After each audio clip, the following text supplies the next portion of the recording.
धरती अरबों साल पुरानी, उसके सीने में छिपे राज, और उन्हीं राजों में से एक है चांदी, वह धातु जिसने साम्राज्य बनाए, व्यापार बदला और आज भी हमारी तकनीक, हमारी अर्थव्यवस्था और हमारे जीवन को रोशन करती है।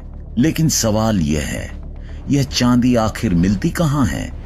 कैसे खोजते हैं वह पत्थर जो करोड़ों सालों से अंधेरे में छिपा हुआ है? और कैसे बदलता है एक कठोर पत्थर चमकती हुई शुद्ध चांदी में? आज हम उतरेंगे पृथ्वी की गहराइयों में।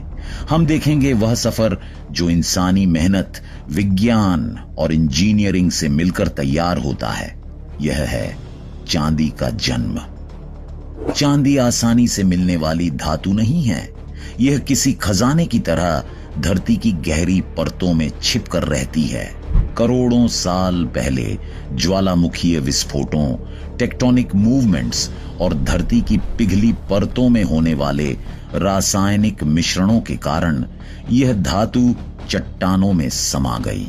जब पिघली हुई मैग्मा ठंडी हुई तो धातुएं धीरे धीरे खनिजों के रूप में जमने लगीं। इन्हीं में चांदी भी शामिल है। लेकिन समस्या यह है कि शुद्ध चांदी लगभग कभी नहीं मिलती। यह हमेशा तांबे, सीसे, जिंक और कभी-कभी सोने के साथ मिश्रित रूप में छिपी पाई जाती है।